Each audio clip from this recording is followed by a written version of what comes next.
semuanya, kita akan kuliah pneumonia dan TB. Sebelumnya kita tunggu sampai jam 8:05, setelah itu kita akan lakukan absensi panggil untuk semua yang hadir. Kita tambah waktu untuk menunggu yang join sampai dengan 8:05 ya. Ya.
Baik, semuanya, saya akan lakukan absensi sekarang. Saya akan panggil, mohon konfirmasi kehadiran bagi yang saya panggil. Tias Putri Wulandari. Hadir, Pak. Gigi Larasati, NST. Hadir, Pak. Intan Badrina. Hadir, Pak.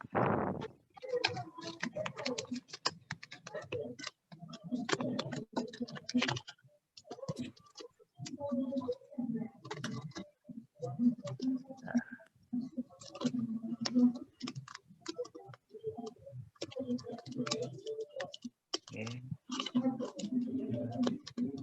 Lilis Sumiati, Hadir, Pak.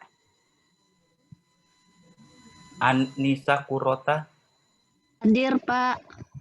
Eliza Gifari, Hadir, Pak. Ayuni Stevia, Hadir, Pak. Sri Yohanda Putri, Hadir, Pak. Ninyoman Widya, Hadir, Pak. Nathanael, Hadir, Pak. Kastina Selviana, Hadir, Pak. Agretia Putri, Hadir, Pak. Sandia Farisma, Hadir, Pak. Al-Aina, Hadir, Pak. Wita Eka Larasati, Hadir, Pak. dan Oktavia, Hadir, Pak. Putri Ayu Wandari, Hadir, Pak. Elsa Purnamasari, Hadir, Pak.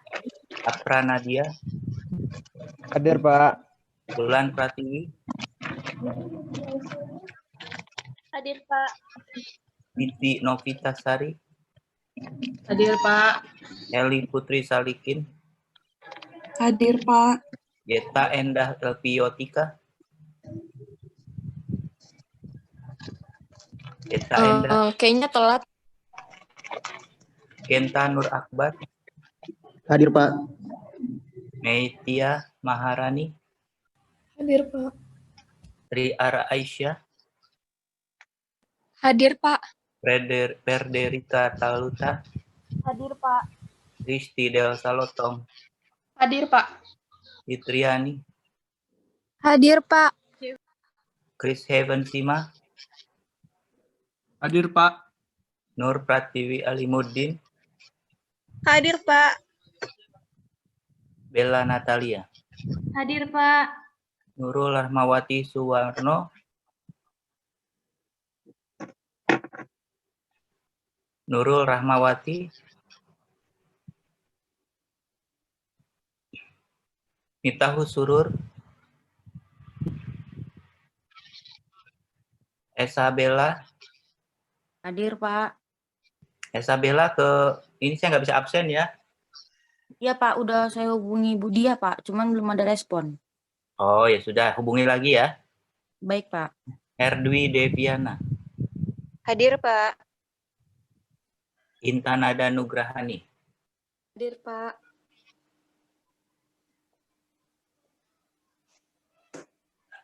Nurhaliza, Hadir, Pak. Johan Henry, Hadir, Pak. Mahani Dewi Stania,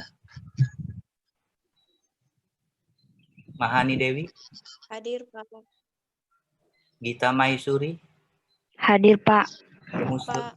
Sri Devi, Hadir, Pak. Cornelia Suwardi, Hadir, Pak. Sofiana Angelin Anastasia, Hadir. Khairul Nisa Mai, Hadir, Pak. Hadir, Pak. Elana,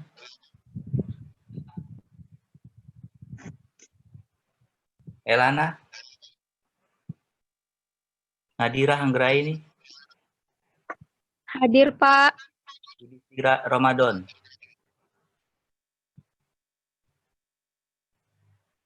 Yudhistira Ramadan, Hadir, Pak. Adini Hidayat, Lunsi Okta Fitria, Hadir, Pak. Aldo Jepri Pananginan, Hadir, Pak. Vanessa Kristi Nulawani, Hadir, Pak. Suryani, Hadir, Pak. Lale Fitriani Nurul Islam, Hadir, Pak. Hadir. Nawira, Pak. Alfaida, Hadir, Pak. Agnes Endam Warni, Hadir, Pak. Ikin Ogi Fauzia. Belum masuk, Pak. Hah? Belum masuk. Gangguan jaringan katanya.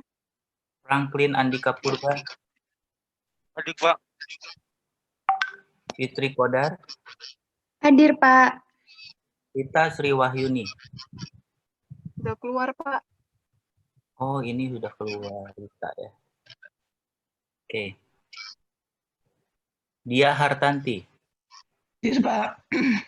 Eti Anggriani. Hadir, Iwita Pak. Andi. Eti Elitasari. Eti Elitasari. Oke. Ada yang belum dipanggil? Saya Pak Wiwin Tandi. Udah. Ada Saya, yang belum? Pak. Adini Hidayat. Adini, ini ke Bu Dia sudah dihubungi? Sudah, Pak. Sudah diproses, Pak. Masih belum bisa absen saya. Tapi Ya. kata ibunya sedang diproses. Iya, maksud saya sampaikan sampai hari ini belum bisa absen. Oh iya, Pak, ya. Ya. Ada lagi yang belum dipanggil? Oke, baik. Kalau sudah tidak ada yang di absen, belum merasa di absen, kita lanjutkan kuliah untuk kelompok 4 ya. Silahkan untuk memulai presentasi kepada ketua kelompok agar mempersiapkan materi yang akan disampaikan oleh presenter, moderator, dan notulis untuk mempersiapkan. Saya persilahkan kepada kelompok 4. Silahkan.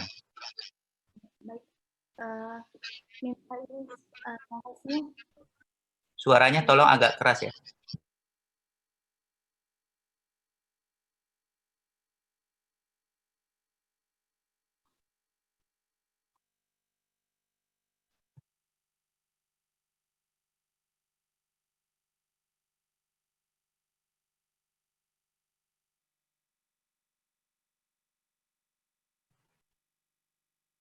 Yo, siapa ini yang masuk?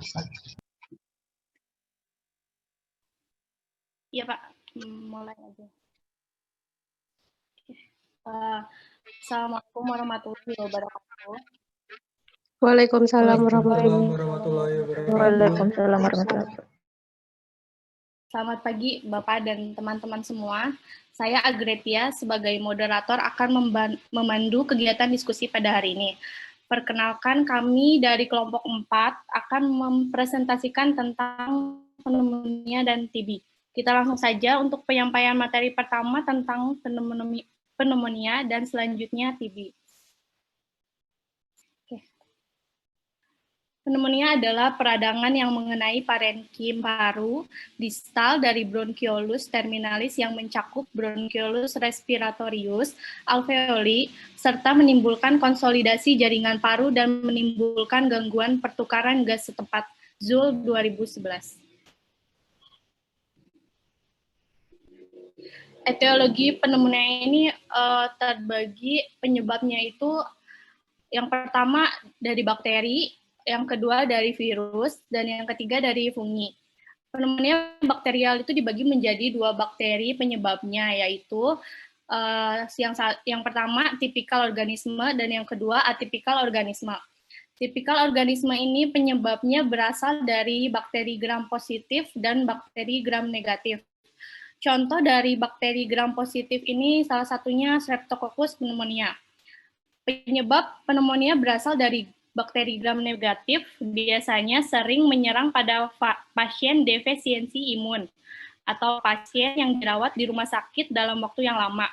Contoh bakterinya salah satunya Pseudomonas aeruginosa. Untuk yang kedua, atipikal organisme ini, bakteri yang termasuk atipikal organisme ini adalah Mycoplasma sp, Chlamydia sp, dan Legionella sp. Selanjutnya, disebabkan oleh virus influenza yang menyebar melalui droplet. Virus penyebabnya adalah cytomegalovirus, herpes simplex virus, dan varicella zoster virus. Untuk yang selanjutnya itu disebabkan oleh jamur oportunistik, di mana spora jamur masuk ke dalam tubuh saat menghirup udara. Organisme yang menyerang adalah Candida sp, Aspergillus sp, dan Cryptococcus neoformans. Ngastia 2005. Patofisiologi pneumonia adalah Yang pertama itu mikroorganisme penyebab pneumonia terhisap ke paru bagian perifer melalui saluran respiratori. Pertama, terjadi edema akibat reaksi jaringan yang mempermudah proliferasi dan penyebaran kuman ke jaringan sekitarnya. Bagian paru yang terkena mengalami konsolidasi yaitu serbukan sel PMN, fibrin, eritrosit, cairan edema, dan ditemukan kuman alveoli. Stadium ini disebut stadium hepatisasi merah. Selanjutnya, deposisi fibrin semakin bertambah, terdapat fibrin dan leukosit PMN di alveoli dan terjadi proses fagositosis yang cepat. Stadium ini disebut stadium hepatisasi kelabu. Selanjutnya, jumlah makrofag meningkat di alveoli dan sel akan mengalami degenerasi, fibrin menipis, kuman, dan debris menghilang. Stadium ini disebut stadium resolusi. Sistem bronkopulmoner jaringan paru yang tidak terkena akan tetap normal.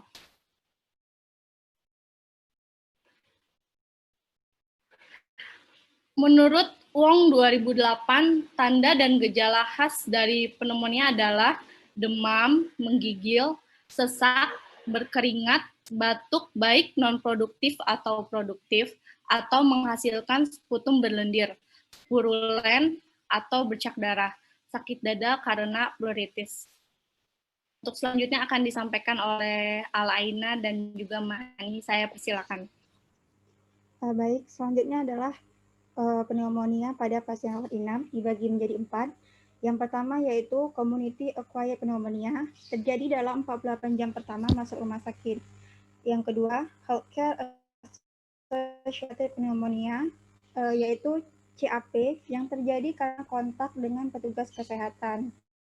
Yang ketiga, hospital acquired pneumonia, onsetnya setelah 48 sampai 72 jam masuk rumah sakit. Dan yang keempat adalah ventilator acquired pneumonia, yaitu terjadi setelah 48 jam pasca intubasi.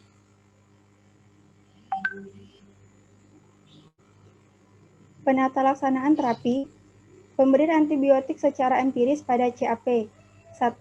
Untuk pasien berobat jalan. Pasien sebelumnya sehat atau tanpa riwayat antibiotik 3 bulan, dapat diberikan beta-laktam atau beta-laktam ditambah beta-laktamase. Kemudian diberikan makrolid baru seperti klaritromisin atau azitromisin. Kemudian pasien dengan komorbid atau riwayat antibiotik 3 bulan sebelumnya dapat diberikan fluoroquinolone respirasi seperti levofloxacin, moxifloxacin, dan juga dapat diberikan beta-laktam ditambah anti beta-laktamase. Yang kedua, pasien dirawat non-ICU dapat diberikan fluoroquinolone respirasi seperti moxifloxacin, dan juga dapat diberikan gemifloxacin atau levofloxacin. Yang ketiga yaitu pasien dirawat ICU, dapat diberikan beta-laktam seperti cefotaxime, ceftriaxone, dan juga azitromisin atau fluoroquinolone.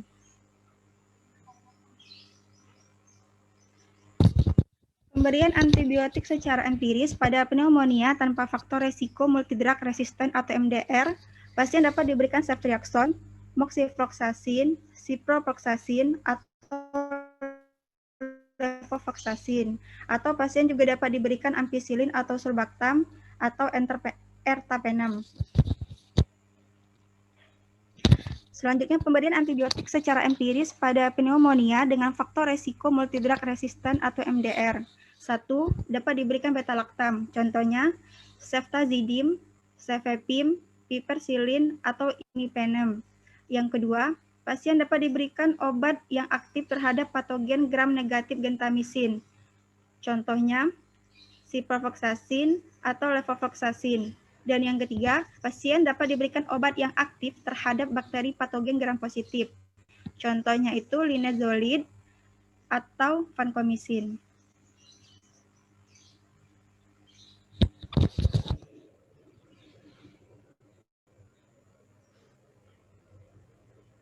Selanjutnya akan dipresentasikan oleh Mahani.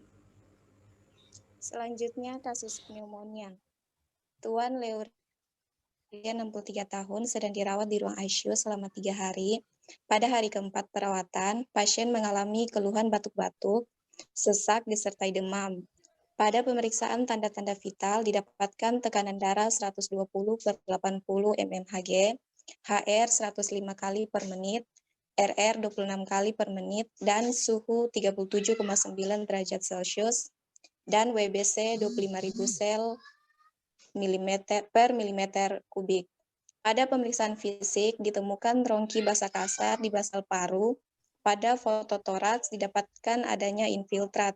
Pengobatan yang digunakan Akson 1 gram IV setiap 24 jam dan metronidazol 1 gram IV setiap 12 jam.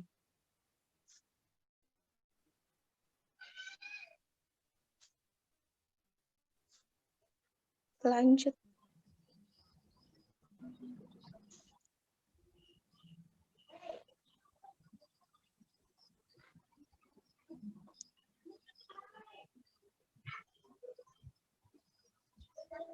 Ini adalah subjek dan objek yang tadi telah saya bacakan di kasusnya. Next.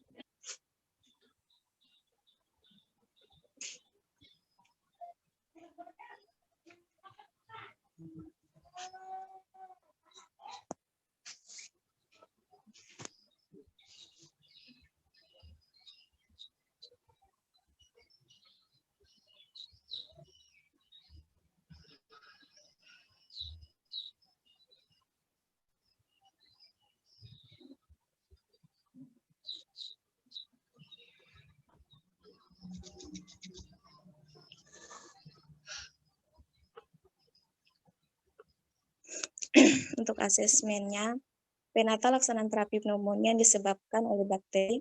Antibiotik yang diberikan dimulai secara empiris dengan antibiotik berspektrum luas sambil menunggu hasil kultur. Setelah bakteri patogen diketahui, antibiotik diubah menjadi antibiotik yang berspektrum sempit.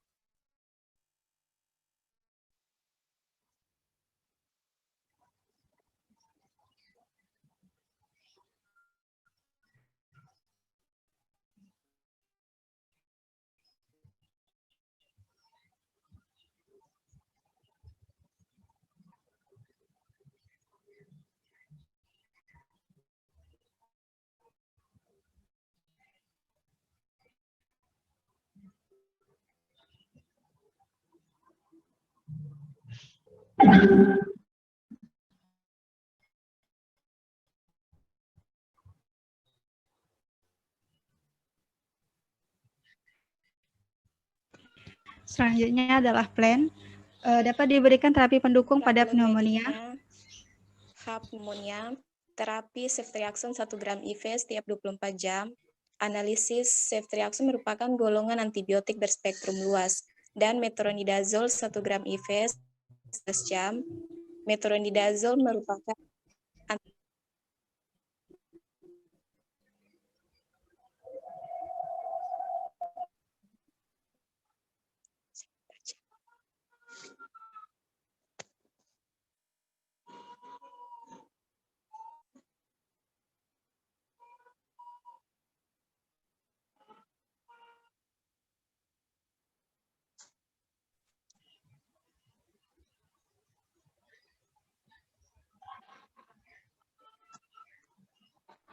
Maaf sebelumnya karena Mahani ada gangguan sinyal.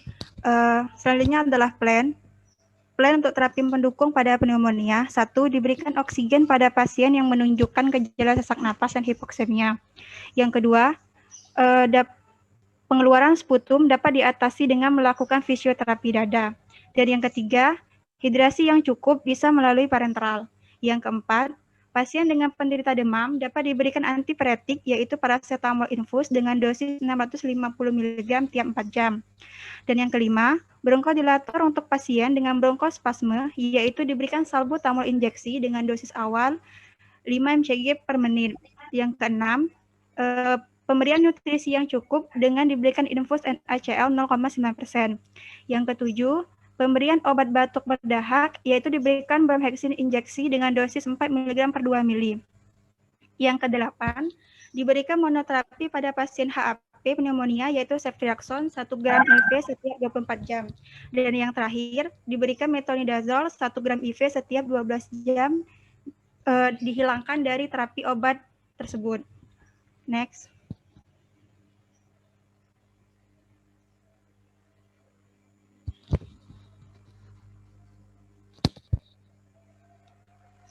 Selanjutnya.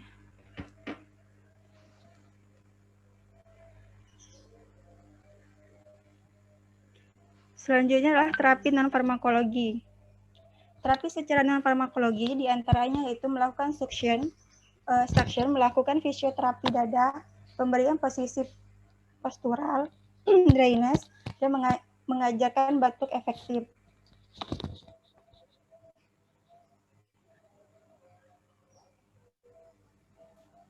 Baik, sekarang untuk materi pembahasan selanjutnya akan disampaikan oleh Isabella Kori, Lalai Fitriani, dan juga Intanada. Saya persilakan.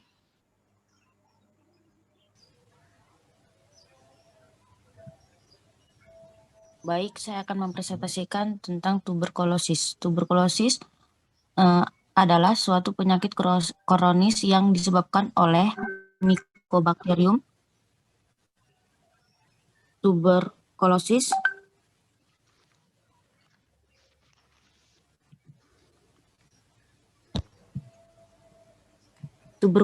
yang mengenai berbagai organ, terutama organ paru-paru. Penyakit ini, jika tidak tuntas pengobatannya atau bahkan tidak diobati, dapat menyebabkan komplikasi yang berbahaya bahkan. Kementerian Kesehatan 2017. Indonesia termasuk ke dalam 3 besar penderita tuberkulosis setelah India dan Cina. Umumnya TB banyak menyerang pada negara-negara berkembang, salah satunya adalah Indonesia, WHO 2012. Next.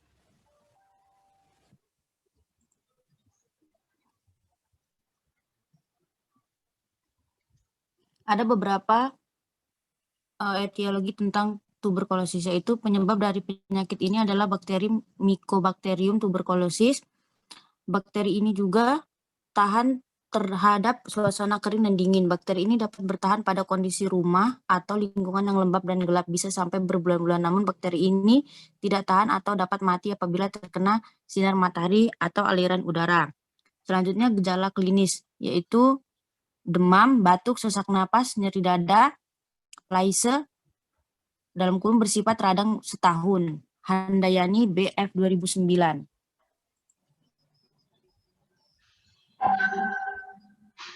Next. Patofisiologi, yaitu infeksi primer diinisiasi oleh implantasi organisme di alveolar melalui droplet nukleat yang sangat kecil, 1-5 mm, untuk menghindari sel epithelial ciliary dan saluran pernapasan atas. Bila transplantasi Mycobacterium tuberculosis melalui saluran napas, mikroorganisme akan membelah diri dan dicerna oleh makrofag pulmonar, di mana pembelahan diri akan terus berlangsung. Walaupun lebih pelan, nekrosis jaringan dan klasifikasi pada daerah yang terinfeksi dan nodus limfe regional dapat terjadi, menghasilkan pembentukan radiodense area menjadi kompleks GON. Selanjutnya makrofag yang teraktivasi dalam jumlah besar akan mengelilingi daerah yang ditubuhi Mycobacterium tuberculosis yang padat seperti keju, daerah nekrotik, sebagai bagian dari imunitas yang dimediasi oleh sel. Hipersensitivitas tipe tertunda juga berkembang melalui aktivitas dan perbanyakan limfosit T makrofag, membentuk granuloma yang mengandung organisme.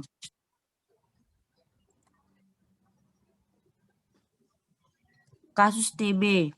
Data pasien, nama pasien TMF, jenis kelamin laki-laki, berat badan 60 kg, umur 29 tahun. Didiagnosa TB paru, peningkatan serum transaminase, dan efusi pleural dextra. Selanjutnya akan dibacakan oleh Lale dan Intan.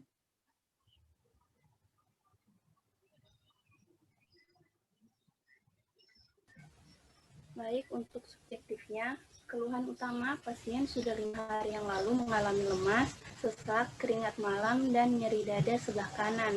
Terasa mual serta mengalami diare, dan 2 minggu yang lalu pasien mengalami demam dan batuk berdahak. Problem Pasien datang dengan keluhan 5 hari yang lalu, mengeluh lemas, sesak, keringat malam, dan nyeri dada sebelah kanan. Terasa mual serta mengalami diare, dan 2 minggu yang lalu pasien mengalami demam dan batuk berdahak.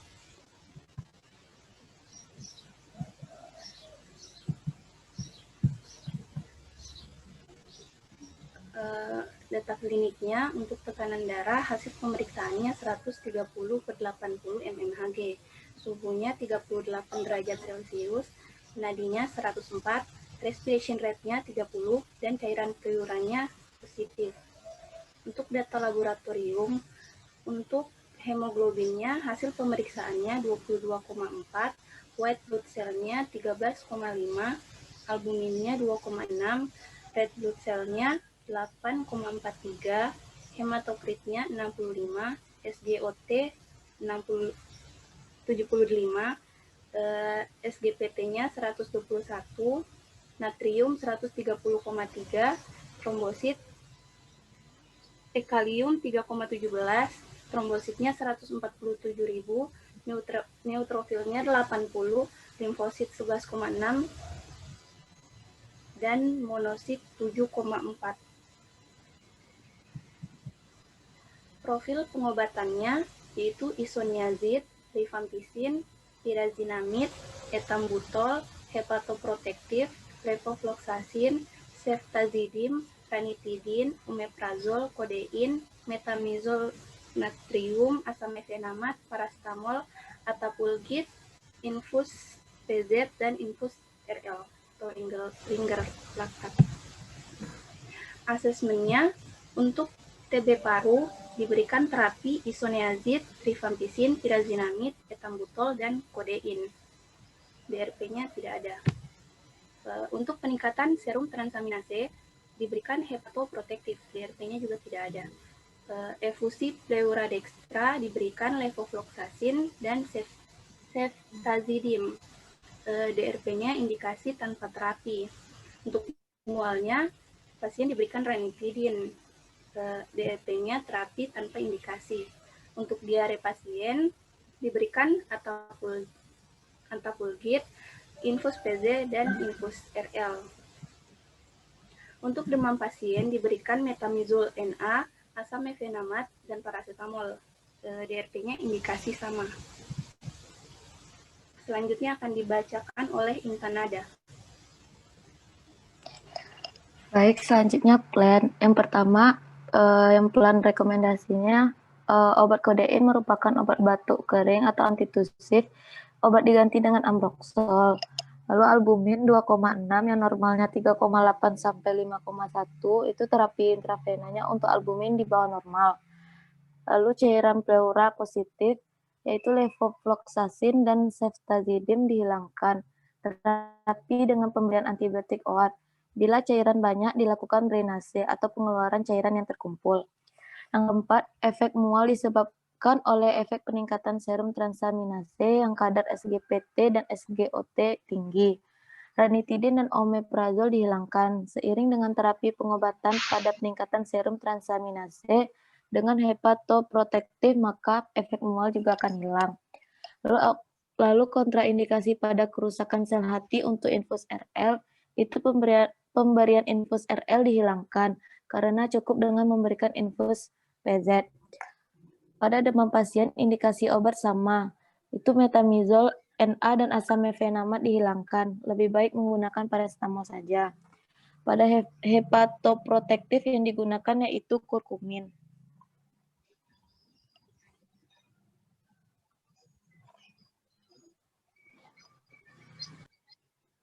Yang kedua, plan monitoring. Pada problem medik TB paru, itu terapinya isoniazid, rifampicin, pirazinamid, etambutol, ambroxol. Monitoringnya TB paru.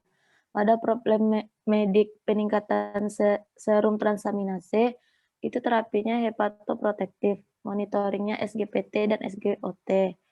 Pada problem medik efusi pleura dextra, itu terapinya pemberian antibiotik OAT bila cairan banyak dilakukan drainase atau pengeluaran cairan yang terkumpul. Monitoringnya cairan pleura. Pada problem medik diare, itu terapinya atapulgit infus PZ, monitoring diare. problem medik demam itu terapinya paracetamol, monitoringnya suhu. Terapi non-farmakologi TB itu sering berjemur. Yang pertama sering berjemur di bawah sinar matahari pagi pada pukul 6 sampai 8 pagi. Lalu memperbanyak istirahat. Terus diet sehat, pola makan yang benar, dianjurkan mengkonsumsi banyak lemak dan vitamin A untuk membentuk jaringan lemak baru dan meningkatkan sistem imun. Lalu menjaga sanitasi atau kebersihan lingkungan sekitar tempat tinggal. Lalu menjaga sirkulasi udara di dalam rumah agar selalu berganti dengan udara yang baru. Lalu berolahraga secara teratur seperti jalan santai di pagi hari, minum susu kambing atau susu sapi, menghindari kontak langsung dengan pasien TB, lalu rajin mengontrol gula darah.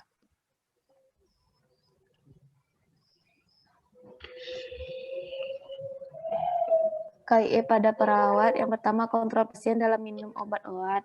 Yang kedua, kontrol pemeriksaan enzim hati, SGPT, dan SGOT. Yang ketiga, pasien harus minum obat secara teratur tanpa dilewatkan.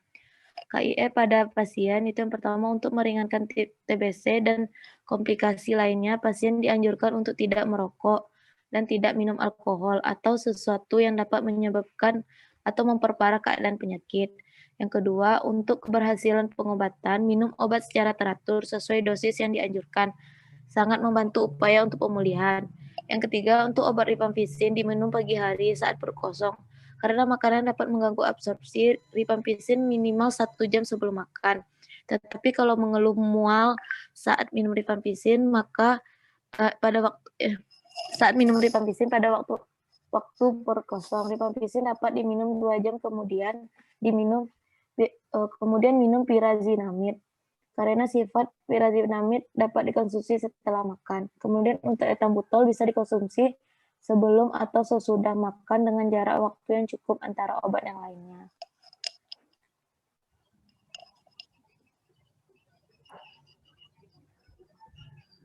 Baik, terima kasih.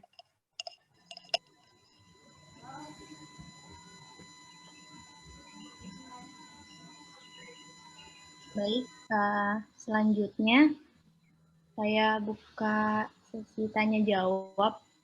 5 pertanyaan, silakan sebutkan nama dan perwakilan kelompoknya. Silakan teman-teman. Ya, silakan. Kita sudah Ingin bertanya, Pak. ya, Bertanya, Pak. Larasati, Gita Larasati, silakan.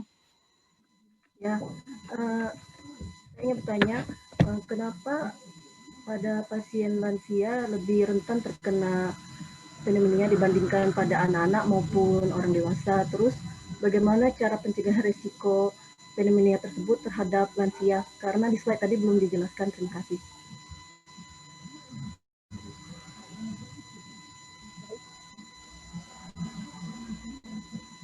Terima kasih. Selanjutnya. Saya ingin bertanya. Vanessa Lawalani. Terima kasih, saya ingin bertanya yang pada terapi non-farmakologi, kenapa pasien TB tersebut disarankan untuk rajin mengontrol gula darah?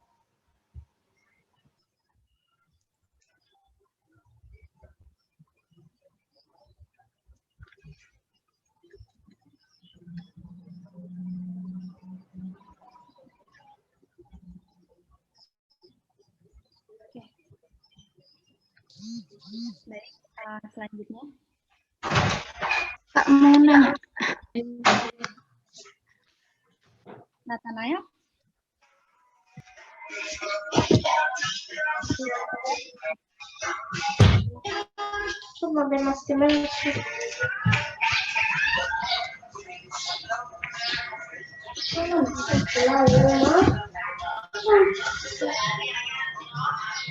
Ya, siapa tadi yang bertanya? Mau nanya dong, Kak. Saya, Pak. Saya Fitri dari perwakilan dari kelompok 5 mau nanya. Pneumonia pada bayi lahir. Ini tutup pintu. Gejalanya seperti apa? Apakah sama dengan pneumonia pada orang dewasa? Terus penyebabnya apa ya, Kak? Udah, makasih, Kak.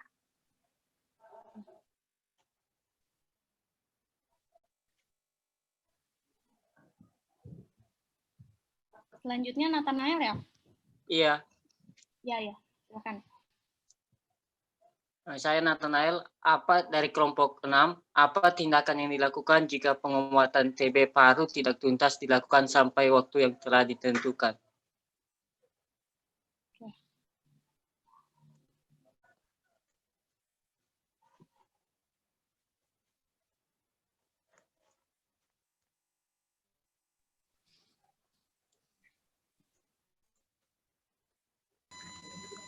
Baik, satu pertanyaan terakhir.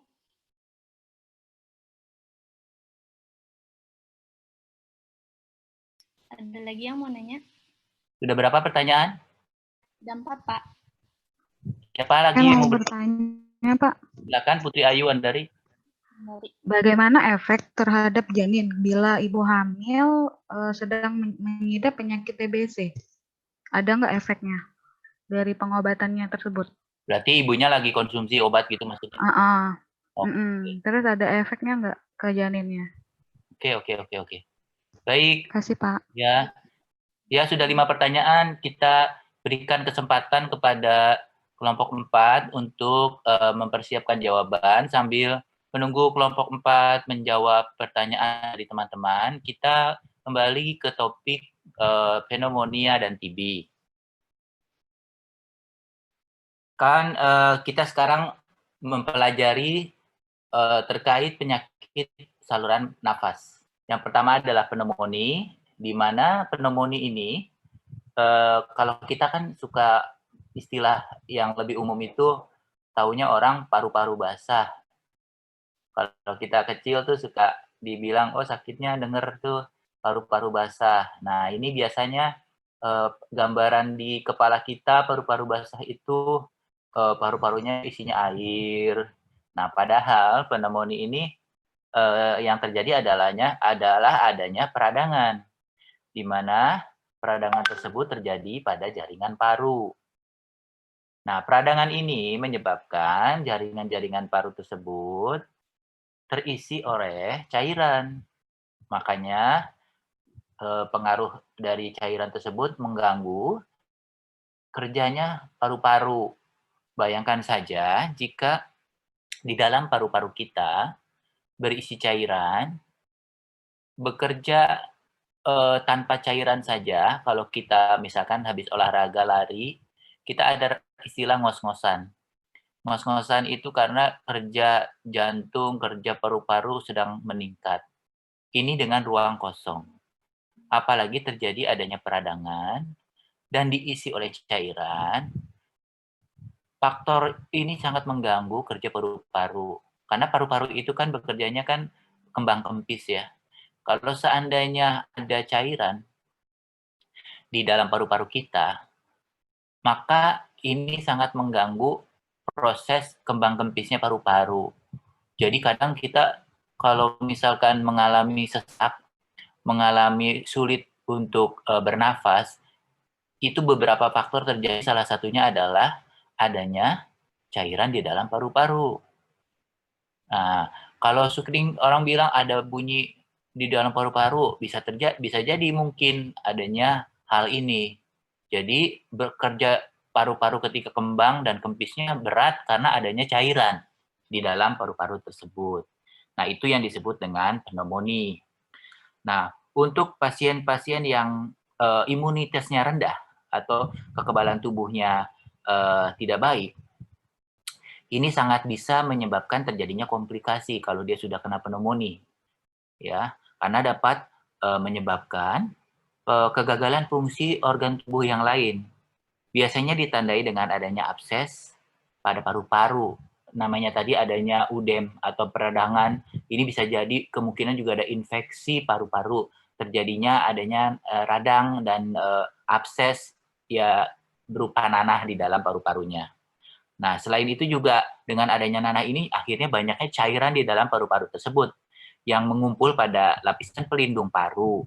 Nah, jika sudah sedemikian bentuknya, tindakan yang dilakukan biasanya adalah menyedot cairan di dalam paru-paru tersebut. Supaya apa? Supaya volume cairan dalam paru-parunya tidak mengganggu paru-paru untuk bekerja. Jadi ada tindakan-tindakan pengeluaran cairan di dalam paru-paru yang membuat seseorang sulit bernapas. Kalau udah apne, gagal napas, susah bernapas, hipoksi dan lain-lain, itu sangat sangat berdampak kadar oksigen di dalam tubuh sangat berkurang, dan ini sangat berbahaya bagi kita sebagai makhluk hidup yang membutuhkan oksigen di dalam tubuh kita untuk melakukan kegiatan dan metabolisme tubuh supaya berjalan normal. Bagaimana dengan diagnosanya?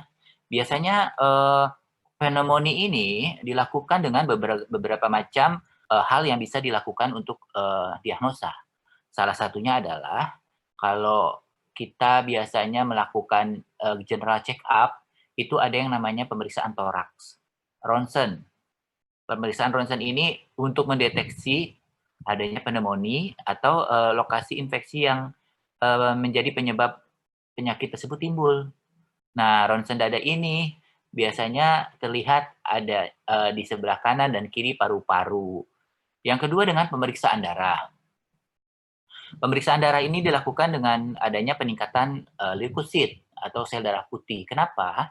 Karena dengan peningkatan leukosit ini adanya aktivitas tubuh melawan kuman. Berarti di dalam tubuh kita ada infeksi. Nah, itu juga bisa ditandai dengan adanya pemeriksaan leukosit atau sel darah putih. Selain itu, pemeriksaan yang lain adalah dengan mengetahui denyut nadi. Kenapa? Karena denyut nadi ini berhubungan dengan banyaknya kadar oksigen di dalam tubuh yang digunakan untuk pertukaran udara di dalam sistem pernapasan. Yang tadi saya sampaikan, dengan adanya aktivitas paru-paru, kembang kempis, melakukan kegiatan pendistribusian oksigen di dalam tubuh. Nah, kadar oksigen ini bisa berpengaruh terhadap denyut nadi. Karena denyut nadi ini juga bisa kita lihat seseorang apakah punya penyakit atau tidak dari denyut nadi tersebut. Yang paling bisa dilakukan juga dengan mengambil tes dahak ya. Dahaknya itu apakah ada infeksi bakteri atau virus atau kuman lain patogen yang diambil pada saat kita melakukan tes dahak. Nah, dari tes dahak itu kita bisa terlihat bahwa dahak kita mengandung bakteri atau virus atau patogen lain yang menyebabkan terjadinya infeksi pada paru-paru ya. Jadi seperti itu, bukan hanya sekedar dengan gejala klinis yang tak terlihat, kita bisa tahu seseorang mengalami infeksi pneumonia atau tidak. Gejala-gejalanya juga kita harus tahu, selain tadi terlihat secara pemeriksaan, gejala klinisnya pun kita harus tahu sebagai seorang apoteker, paham bahwa dengan adanya infeksi pasti ada timbulnya demam. Di mana demam tersebut adalah fisiologinya adanya kuman di dalam tubuh, leukosit yang meningkat disertai dengan demam. Dan karena ini penyakit saluran nafas, maka terjadi batuk di dalam paru-paru yang mengandung infeksi ya, mengandung kuman. Dan kalaupun iya sampai terjadi abses tadi yang saya sebutkan, ada nanah ataupun ada infeksi, itu batuknya semakin produktif. Dan itu sangat mengganggu apabila melakukan aktivitas, karena kerjanya paru terhambat. Jadi yang ada kita malah tidak bisa mengerjakan sesuatu karena oksigen dalam tubuh kita juga tidak dalam kadar yang normal. Dengan adanya batuk yang produktif tadi, itu mengakibatkan nyeri di dada. Nyeri dada ketika bernapas karena berat. Nyeri dada ketika bernapas itu pendek. Kayak orang ngos-ngosan ya. Karena itu tadi faktor pengaruh kerja paru yang terhambat. Untuk ini juga denyut nadi yang melemah hingga 100 kali per menit. Itu juga karena akibat fungsi paru yang tidak baik. Bagaimana dengan pengobatan? Tadi sudah disampaikan oleh teman-teman Anda bahwa pengobatannya itu bisa dilakukan dengan memberikan berbagai macam tindakan. Yang pertama, ingat, terapi kausal. Terapi kausal ini penyebabnya apa? Apakah oleh kuman, antibiotik oleh bakteri, antivirus oleh virus, dan antifungi oleh jamur. Jadi kita lihat dulu penyebab dari terapi untuk terapi kausal ini penyebabnya apa? Namanya kausal artinya yang menyebabkan terjadinya infeksi. Tadi bisa disampaikan bisa infeksi karena bakteri, bisa infeksi karena viral, bisa infeksi karena jamur. Yang kedua, terapi suportif umum. Biasanya itu diberikan karena adanya kekurangan oksigen. Support ini tambahan.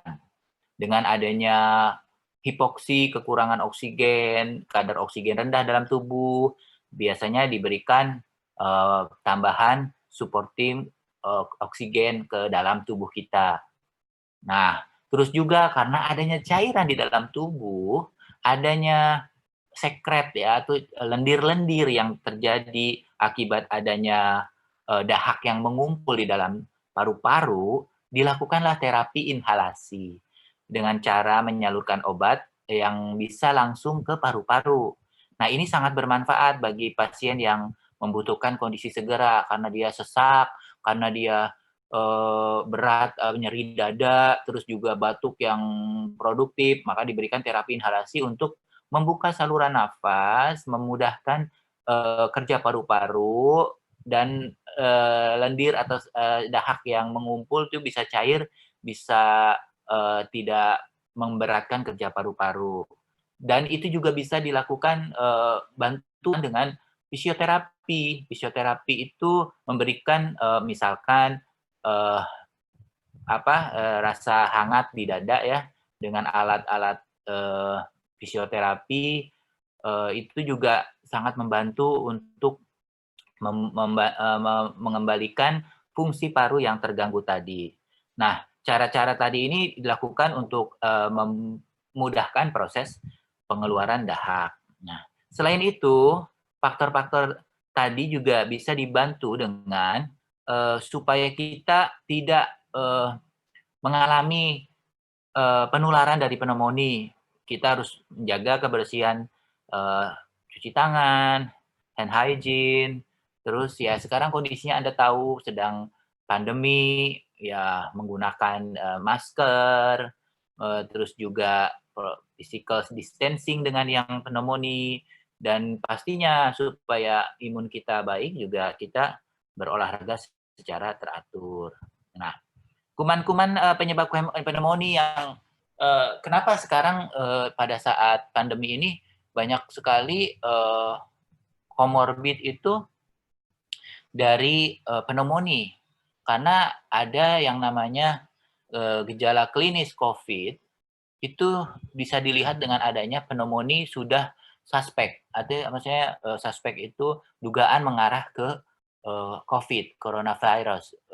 Nah, penyebab dari coronavirus disease ini juga ini sudah pasti adalah virus. Nah, makanya tadi terapi kausal berhubungan dengan penyebab pneumonia ini, berarti pasien diberikan terapi antivirus.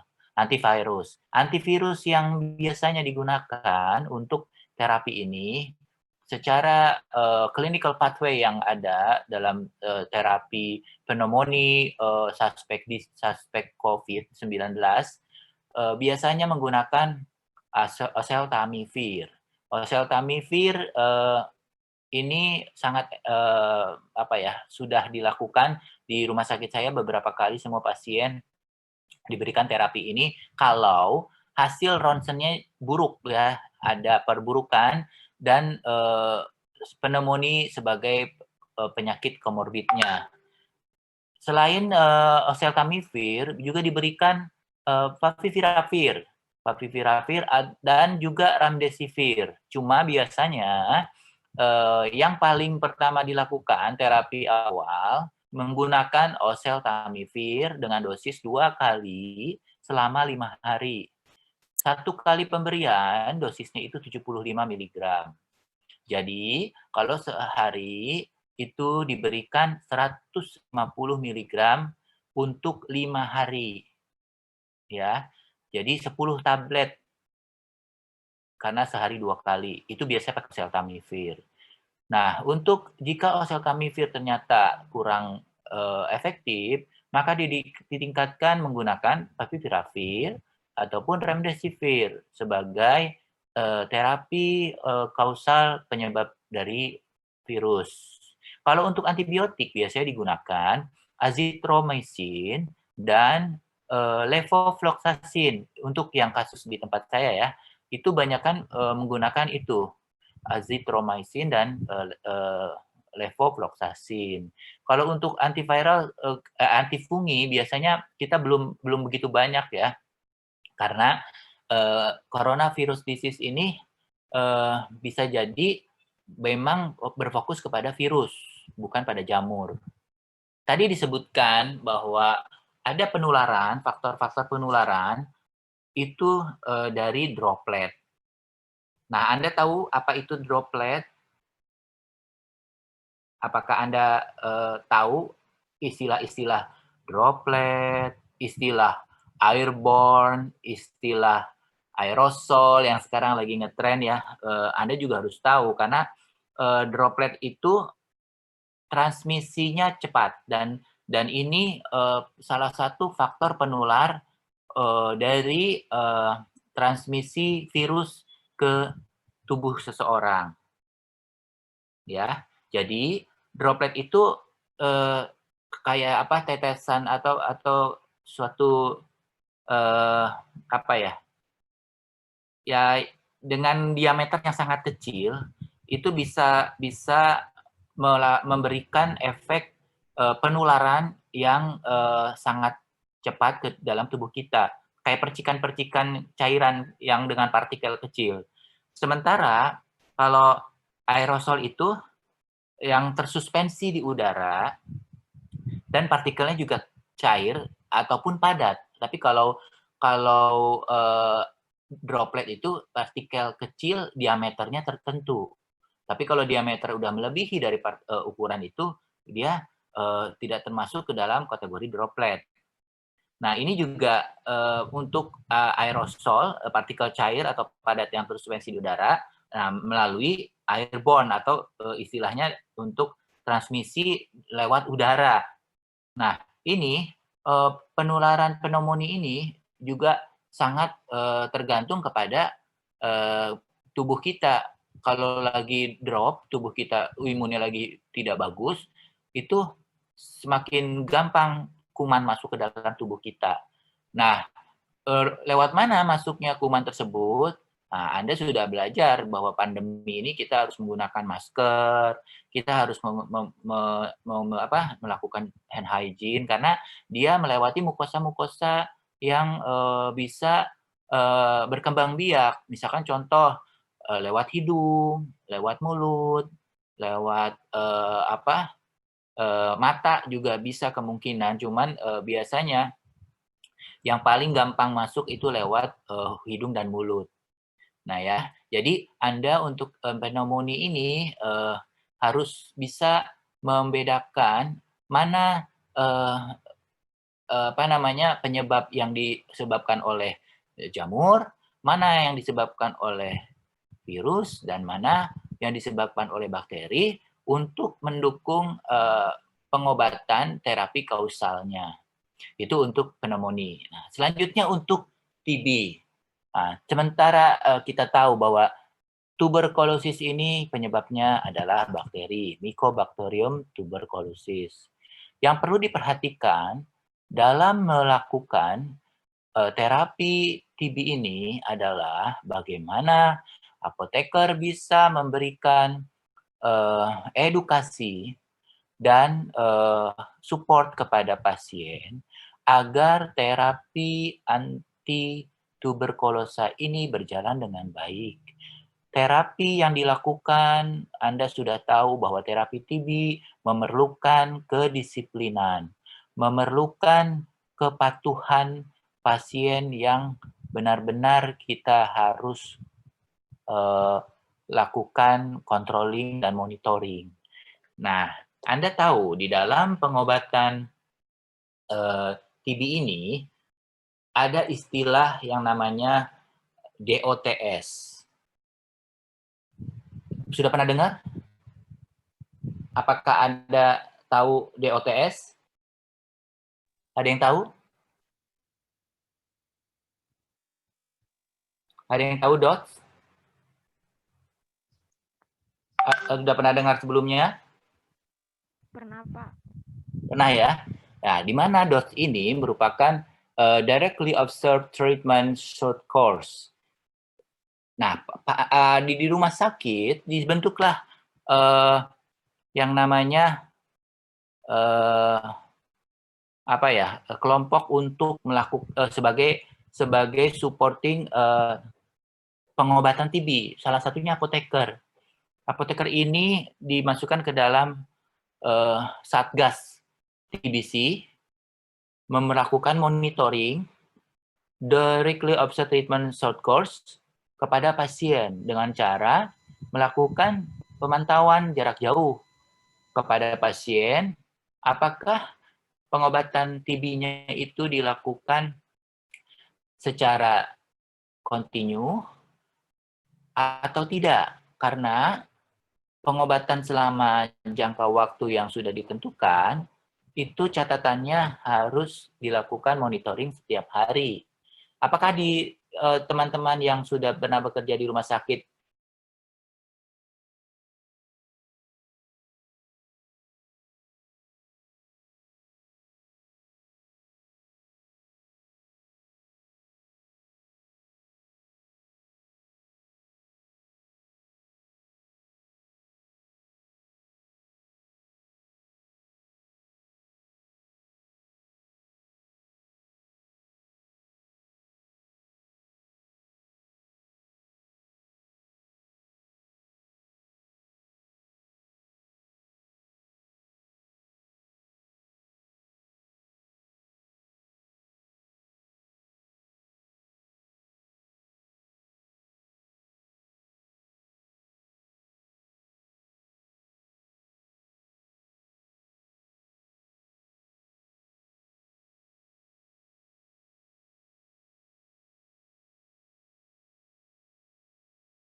sorry ya.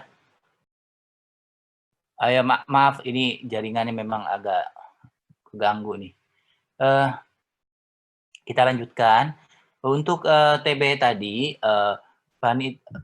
Satgas TB yang dibentuk di suatu rumah sakit, ini juga menentukan keberhasilan dari program pemerintah untuk menanggulangi TBC.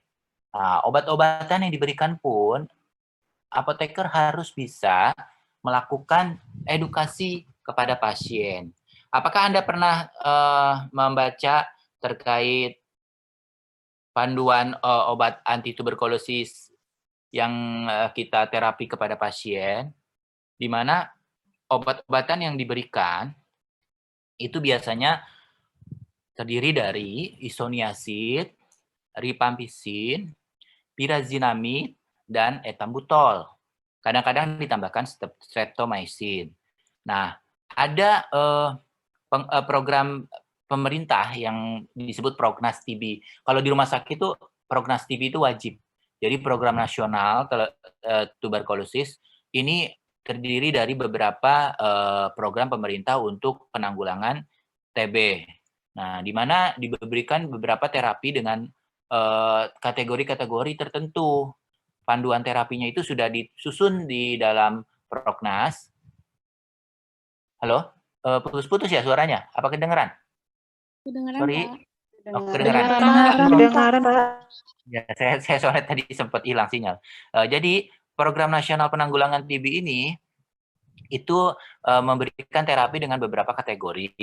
Yang pertama kategori 1 itu terdiri dari, nah ini nih Anda harus belajar 2-HRZE atau 4H3R3, kategori 2 2-HRZES atau HRZE atau 5H3R3E3, kategori 3 2HRZ atau 4H3R3. Nah, ini Anda harus tahu apa sih itu yang dimaksud dengan 2HRZE 4H3R3. Nah, saya mau tanya, apakah kalian paham terkait ini atau sudah belajar sebelumnya atau sudah di luar kepala? Ada yang tahu? Kalau 2HRZE artinya apa? Penggunaan obat anti tuberkulosisnya selama 2 bulan, Pak, setiap hari. Iya. Untuk satu kombinasi apa obatnya? 2HRZE. Apa saja obatnya 2HRZE? Kombinasi rifampicin sama pirazinamid, etambutol. Baik. Kalau 4H3R3? Isoniazid dan rifampicin digunakan selama 4 bulan, seminggu 3 kali. Ya. Yang lain paham nggak? Paham, Pak. Iya, Pak. Mudah-mudahan bisa ya. Nanti ujian saya keluarin loh ini. Baik, Pak. Ya. Nah, contoh tadi kita ambil kategori 1 ya. 2HRZE 4H3R3 artinya pada tahap awal atau intensif kita pengobatan dilakukan 2 bulan. Masing-masing diberikan setiap hari. Betul tadi disampaikan bahwa 2HRZE angka 2 di depan itu artinya digunakan selama 2 bulan. Dan setiap hari diberikan kombinasi obat H untuk isoniazid, R untuk rifampicin, Z untuk pirazinamid, dan E untuk etambutol. Jadi 2HRZE 2 bulan setiap hari diberikan isoniazid, rifampicin, pirazinamid, dan etambutol. Untuk tahap lanjutan adalah 4H3R3 dengan lama pengobatan selama 4 bulan. Masing-masing OAT, isoniazid, dan rifampicin-nya diberikan 3 kali seminggu. Ya, seminggu 3 kali itu dengan durasi tidak 3 hari berturut-turut. Ya, paham tidak? Ada pertanyaan? Ada pertanyaan? Sudah paham? Nah, tahap intensif dari HRZE diberikan setiap hari selama 2 bulan. Kalau tahap lanjutan tadi dari diberikan 3 kali dalam seminggu selama 4 bulan. Nah, obat ini biasanya diberikan untuk penderita baru. Jadi kategori 1 itu diberikannya untuk penderita baru dengan TB paru yang BTA-nya positif atau dengan BTA-nya negatif tapi ronsennya positif hasilnya. Dan penderita TB paru ekstra paru berat. Ini untuk kategori 1. Ya. Nanti Anda baca juga untuk kategori 2 dan kategori 3. Pada prinsipnya Anda harus mengerti kode-kode yang tadi dibuat dan obat-obat apa saja yang digunakan untuk terapi OAT ini. Selain itu, Anda juga harus memberikan edukasi kepada pasien untuk pengobatan tidak terputus dan hati-hati ketika mengkonsumsi obat-obatan TB ini dengan durasi waktu yang panjang. Efek sampingnya juga harus disampaikan. Kepatuhan pasien sangat berpengaruh kepada kesuksesan pengobatan TB ini karena pengobatan TBC ini membutuhkan ekstra kedisiplinan yang sangat tinggi dari si penderita TB. Bagaimana jika terputus? Diulang lagi, harus dari awal. Makanya sampaikan edukasinya supaya bisa menyampaikan kepada pasien, sayang kalau sudah 2 bulan tiba-tiba putus, dia harus mengulang lagi terapi yang telah diberikan.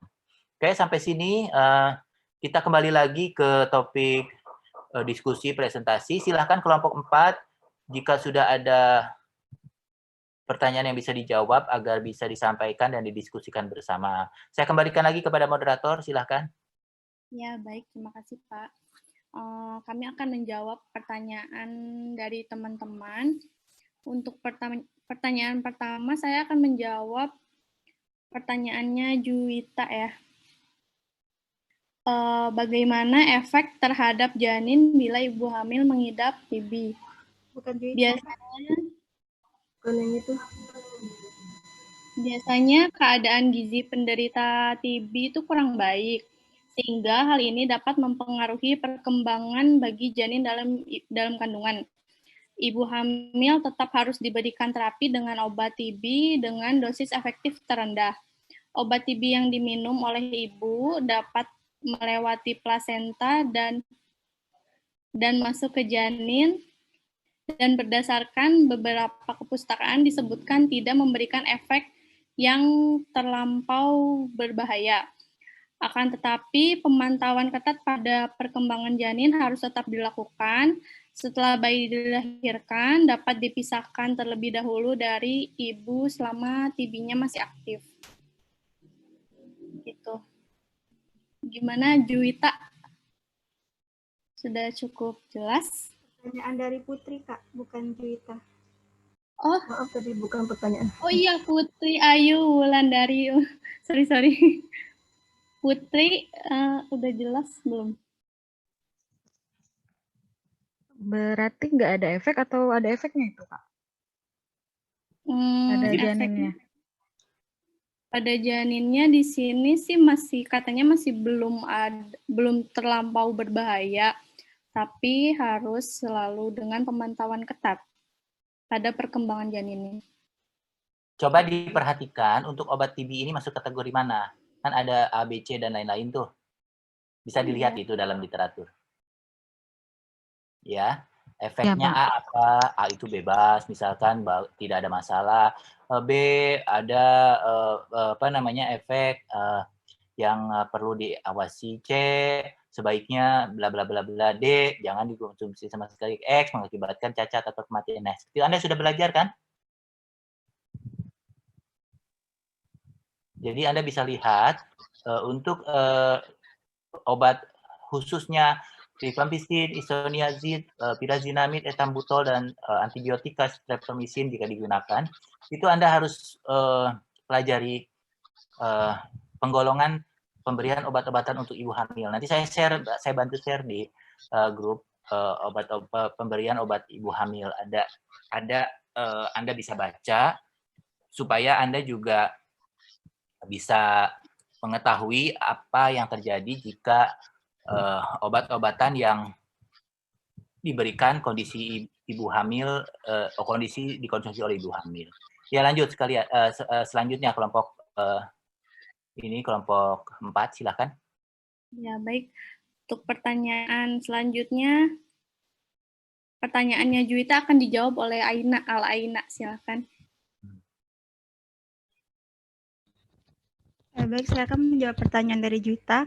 Mengapa pasien lanjut usia lebih rentan terkena pneumonia dibandingkan anak-anak atau orang dewasa? Kemudian bagaimanakah cara pencegahan resiko pneumonia tersebut? Untuk yang pertama yaitu karena penurunan daya tahan tubuh atau sistem kekebalan tubuh yang sudah melemah dari si lansia tersebut. Karena kekebalan tubuh seseorang itu biasanya akan menurun setelah berusia 50 tahun. Nah, akibatnya kemampuan tubuh dalam melawan bakteri atau virus penyebab pneumonia juga akan menurun. Nah, yang kedua, biasanya karena ada penyakit lain. Biasanya lansia sudah memiliki penyakit lain, misalnya stroke atau jantung. Dan yang ketiga, mekanisme dari pertahanan saluran pernapasan si lansia tersebut. Nah, untuk pencegahannya itu, yang pertama kita bisa hindari faktor pemicunya, yaitu kita bisa memperhatikan kondisi dari udara, misal asap rokok. Nah, yang kedua, kita bisa menghindari interaksi dengan pengidap ISPA. Misalnya, jika si lansia tersebut bepergian, dapat menggunakan masker untuk mengurangi penularan dari pengidap ISPA. Yang ketiga, perhatikan sirkulasi udara. Misalnya di dalam ruangan, kita dapat memperhatikan sirkulasi di dalam udara di dalam ruangan tersebut, dan juga si lansia dapat terkena paparan sinar matahari yang cukup. Dilakukan dengan gaya yang rutin, asupan gizi seimbang, jika si lansia merokok dapat berhenti merokok, serta istirahat yang cukup. Terima kasih. Untungnya saya belum 50 tahun ya. Jadi imunnya masih bagus. Ya, lanjut. By the way, kalian sudah bisa membaca hasil toraks ronsen belum? Untuk ada yang bisa baca ini belum? Radiologi belajar. Belum, Pak. Belum ya? Belum. Nanti di rumah sakit Anda Belum, bisa. Pak. Belum ya? Nanti di rumah sakit Anda bisa otodidak karena untuk ronsen ini memang ahli spesialis radiologi yang sangat kompeten, tapi radiografernya pun bisa membantu kita ketika kita bertanya terkait adanya pemeriksaan torak untuk penunjang terapi kausal ya. Untuk penunjang terapi biasanya terapi paru, kelainan pada paru, atau pneumonia, atau nih COVID ini ya. COVID ini tuh belum tentu juga kayak swab hasil PCR negatif, tapi ketika dilakukan pemeriksaan torak ternyata suspek COVID, itu PCR itu diabaikan, swab itu diabaikan, rapid test diabaikan, justru dengan adanya pemeriksaan penunjang radiologi ini bisa juga seseorang dikategorikan ke dalam terkonfirmasi positif COVID. Nah, itu uniknya ya. Jadi sekarang kan biasanya pada swab PCR positif, rapid test positif. Tapi ketika dilakukan pemeriksaan toraks masih bagus parunya, bisa jadi. Tapi ketika PCR negatif, swab negatif pas pemeriksaan toraks sudah parah, sudah berkabut, sudah paru-parunya sudah banyak metastase dari penyebaran virus di dalam tubuhnya, terjadi kerja paru yang tidak normal, banyak gambaran-gambaran penggangguan di dalam pembacaan kondisi paru pasien. Itu sudah bisa dikategorikan kepada pasien terkonfirmasi COVID-19 gitu. Ya, oke lanjut pada kelompok 4. Ya, baik Pak. Pertanyaan selanjutnya akan dijawab oleh Laleh Fitriani. Baiklah, saya akan mencoba menjawab pertanyaan dari Vanessa. Pertanyaannya, kenapa pasien TB disarankan untuk rajin mengontrol gula darah?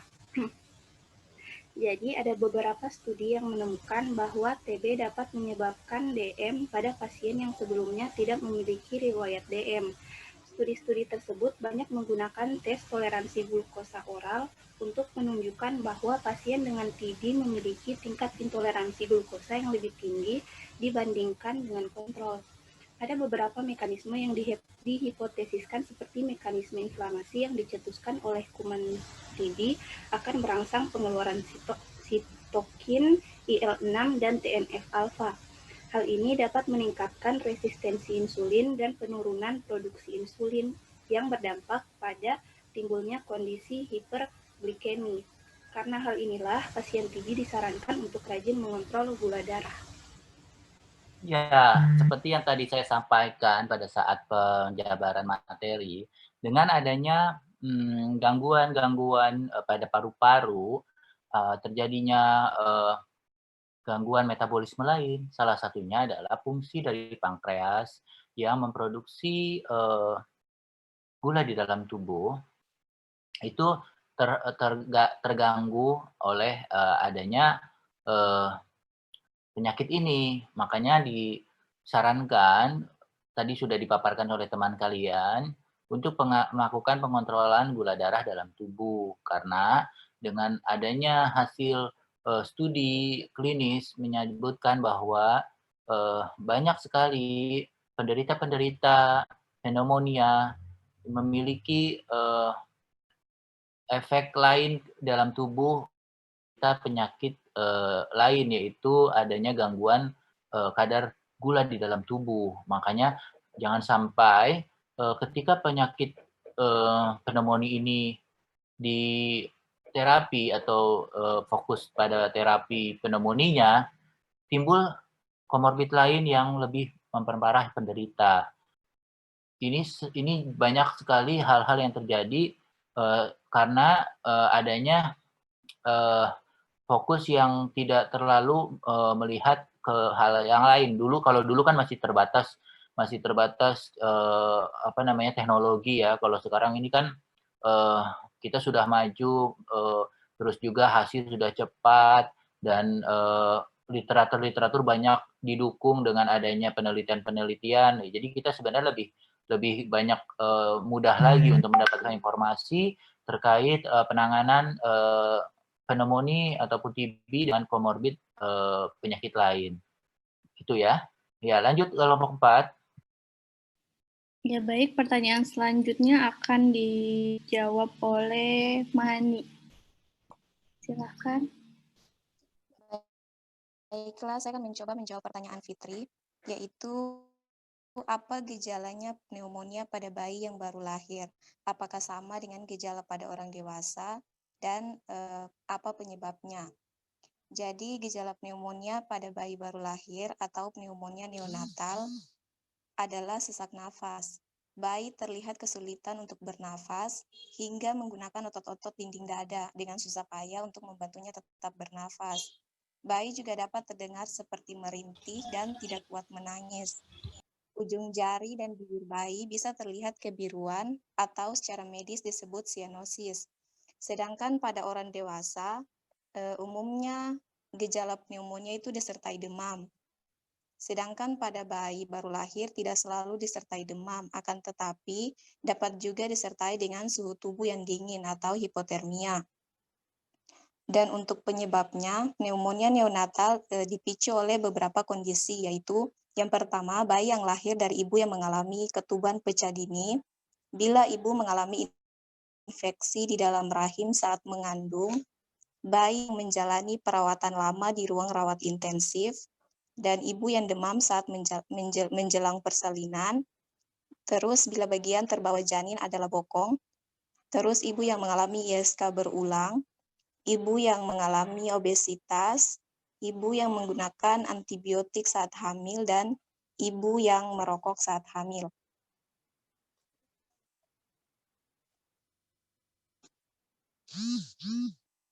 Bagaimana penjelasannya?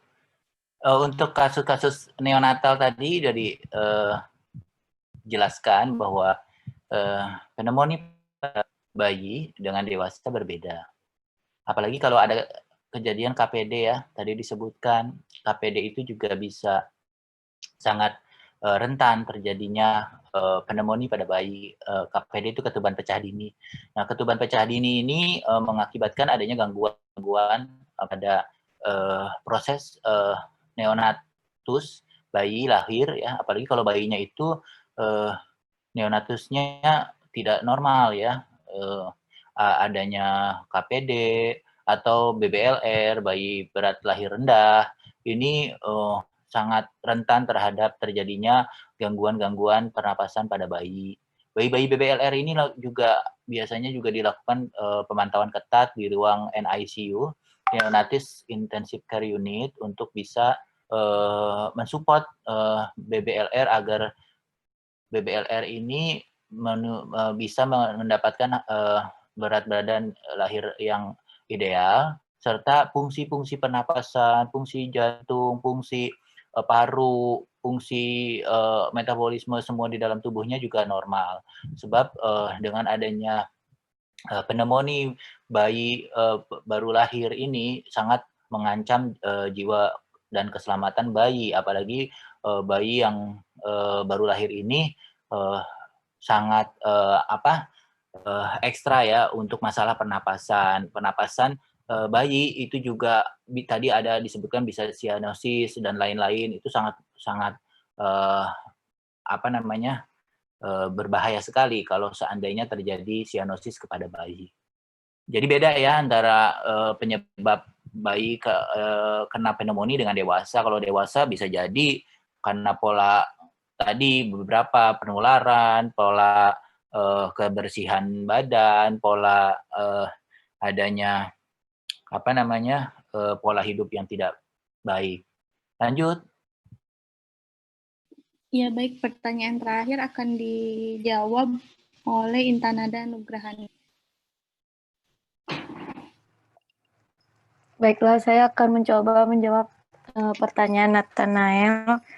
Apa tindakan yang dilakukan jika pengobatan TB paru tidak tuntas dilakukan sampai waktu yang telah ditentukan? Itu jika tidak tuntas pengobatan selama 6 bulan, segera dilakukan pengecekan laboratorium atau cek sputum untuk lebih mengetahui apakah masih aktif bakteri Mycobacterium tuberculosis. Jika sudah dipastikan masih aktif, segeralah dilakukan pengobatan program yang 6 bulan dengan dosis yang lebih tinggi dan tidak boleh putus di tengah jalan agar tidak mengulang kembali ke pengobatan awal.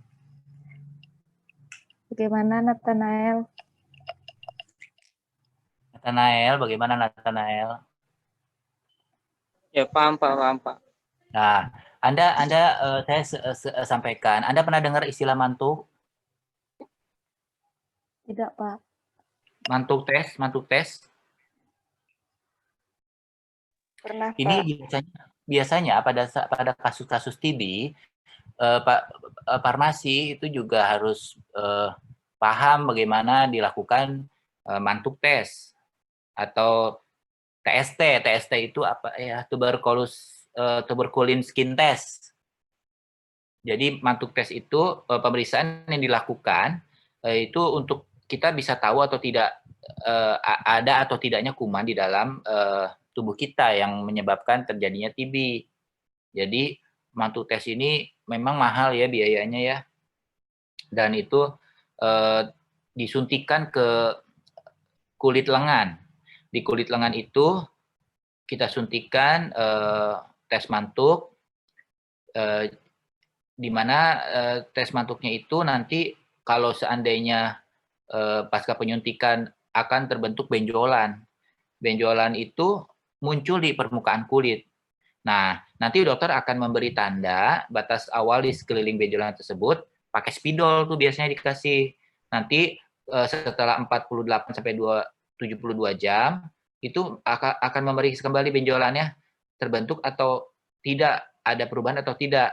Jika ada pembesaran, maka hasil tes mantuknya negatif atau pasien tidak terpapar TB. Tapi kalau hasilnya penambahan ukuran benjolan sebanyak beberapa milimeter terlihat adanya peradangan, berarti tes mantoknya positif. Jadi pasien ini sudah terpapar. Nah, biasanya ini mantuk tes ini dilakukan untuk tindakan memastikan selain mengambil dahak si pasien. Nah, jadi itu farmasi itu nanti ditanya kalau misalkan di instalasi, ada ini enggak mantuk tes tersedia, kami mau melakukan tindakan mantuk tes. Nah, ini kita harus sudah paham mantuk tes ini untuk pemeriksaan memastikan pasien ini terkena TB atau tidak. Ya. Vaksin untuk TBC apa kelompok 4? Kelompok 4. Apakah sudah tahu vaksin untuk TBC? Vaksin BCG. Apa itu BCG? Bacillus calmette-guerin. Nah, bagaimana cara pemberiannya? Kita juga harus paham, kita jarang loh kita belajar vaksin. Ya, ini harus Farmasi itu supporting kepada TB-nya memang apa ya, benar-benar minta diharapkan supaya pasien itu sembuh, supaya pasien itu bisa terbebas dari penyakit TB. Biasanya bayi yang baru lahir 2 bulan itu efektif ya nerima vaksin ini. Jadi usia bayi ketika 2 bulan biasanya disuntik BCG untuk profilaksis terhadap penyakit TBC. Jadi Anda harus tahu, biasanya vaksin ini juga diberikannya cuma sekali seumur hidup ya, nggak berkali-kali. Nah, vaksin BCG ini juga terdiri dari beberapa macam. Nanti Anda bisa tahu merek dagangnya apa. Jadi kalau misalkan ditanya, vaksin untuk TBC apa? BCG. Berapa kali pemberiannya? Sekali. Kapan diberikannya? Biasanya efektif ketika 2 bulan setelah melahirkan. Jarang apoteker tahu itu. Ya, jadi kita belajar skin test tadi, melakukan TST, mantu tes, memberikan vaksin, memberikan terapi yang untuk TB kategori 1, kategori 2, kategori 3, terus juga efek sampingannya bagaimana, terus juga kepatuhan pasien bagaimana, terus juga DOTS yang dilibatkan oleh apoteker di program nasional TB di rumah sakit, kita juga harus tahu. Oke, sampai sini pertanyaan sudah dijawab semua? Sudah, Pak. Oke, pertanyaan sudah dijawab semua, berarti kita untuk materi pra-UTS kita sudah lakukan dari pertama kuliah sampai dengan materi TB pneumonia ini. Anda harus belajar, nanti UTS-nya 2 minggu lagi ya. Nah, saya hanya memberikan soalnya pilihan ganda. Jadi tidak ada soal esai karena kondisi ujiannya melalui online agak sulit saya kalau memeriksanya esai. Satu-satu saya periksa. Tapi kalau ujiannya pilihan ganda, nah ini yang sulitnya kalau pilihan ganda itu untung-untungan, kalau ngerti bagus ya pasti nilainya bagus, tapi kalau salah dari milih aja itu poinnya sudah 50 soal kalau nggak salah ya, apa 100 soal saya lupa, nanti saya biasanya saya buat itu beberapa soal 50 kalau nggak salah, itu poinnya 1 poin itu 2 poin, scoringnya 2, jadi kalau salahnya 1 aja udah mengurangi poin 2. Gitu. Sekalian nanti kalian belajar untuk persiapan OSCE maupun apa namanya UKAI, ujian kompetensi apoteker Indonesia. Itu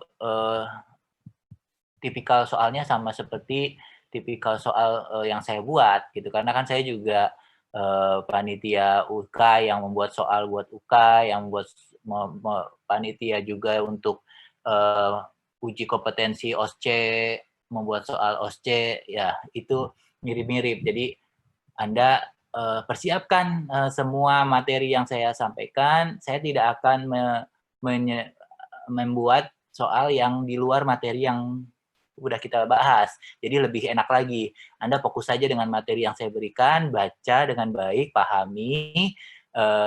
Mudah-mudahan dengan Anda belajar dan memahami materi yang sudah saya sampaikan, insya Allah pada saat nanti ujian UTS-nya Anda bisa perfect nilai 100 dan poinnya untuk UTS itu 30% ya. Nah, jangan lupa kerjakan proyek saya minggu depan, nanti saya akan buatkan tugas proyeknya apa untuk diupload oleh semua mahasiswa di Edlink untuk penambahan poin. Untuk proyek ini 10% di UTS, 10% di UAS, jadi total 20%. Kalau UTS 30% dan UAS 50%. Ya, ada pertanyaan selain materi? Ada lagi sebelum kita tutup materi untuk hari ini? Silahkan. Pak mau bertanya, itu nanti UTS-nya 50 soal berapa, waktunya berapa menit ya Pak? Kayaknya waktunya itu ditentukannya sesuai dengan jam kuliah ya. mulai kuliah ya. Pada saat mulai kuliah yaitu pas ujiannya. Kayaknya ya sudah waktu itu saya misalkan Anda ujian jam 8, selesainya ya 9.40. Setahu saya, tapi saya nggak tahu juga itu settingannya dari kampus bagaimana, karena pada saat kuliah pada saat ujian saya tidak memantau sih. Biasanya 120 menit ya kalau nggak salah ya. Atau ini kita 1 jam 40 menit itu berapa menit? 100 menit ya kalau kuliah ya. Kurang lebih segitu. Iya, Pak. Iya, Pak, 100 menit. Iya, kurang lebih 100 menit. segitu sih. Kurang lebih segitu. Pokoknya nggak susah deh soalnya kalau kalian paham. Hati-hati dengan soalan pilihan ganda, karena pilihan ganda itu menjebak. Ada lagi pertanyaan? Project udah beres, project? Sementara Nggak ada berjalan, kendala? Pak, Nggak ada kendala ya? lagi mengumpulkan. Ya, tapi nggak ada pertanyaan ya terkait project, biar nanti minggu depan tinggal upload kalian, udah nyantai. Nggak ada pertanyaan terkait project? Kalau tidak, Cukup, Pak. cukup ya. Oke, kalau tidak ada pertanyaan lagi, saya tutup kuliah hari ini. Mudah-mudahan proyeknya bisa dikumpulkan sesuai dengan waktu yang saya tentukan. Minggu depan semua harus mengumpulkan. Setiap individu wajib mengupload sesuai dengan kelompoknya masing-masing. Dan minggu depannya lagi kita UTS. Semoga UTS kalian nilainya sempurna. Saya harapkan kalian belajar dengan baik, dengan keterbatasan kondisi pandemi ini. Kalian belajar hanya melalui online, saya mengerti dan paham banyak kekurangan dari saya untuk penyampaian materi terkait farmasi klinik ini. Saya sendiri memang sudah sampaikan dari awal, saya lebih suka tatap muka dan bertemu langsung dengan mahasiswa. Oke, saya tutup kuliah pagi ini. Akhir kata saya ucapkan Assalamualaikum warahmatullahi wabarakatuh. Waalaikumsalam warahmatullahi wabarakatuh.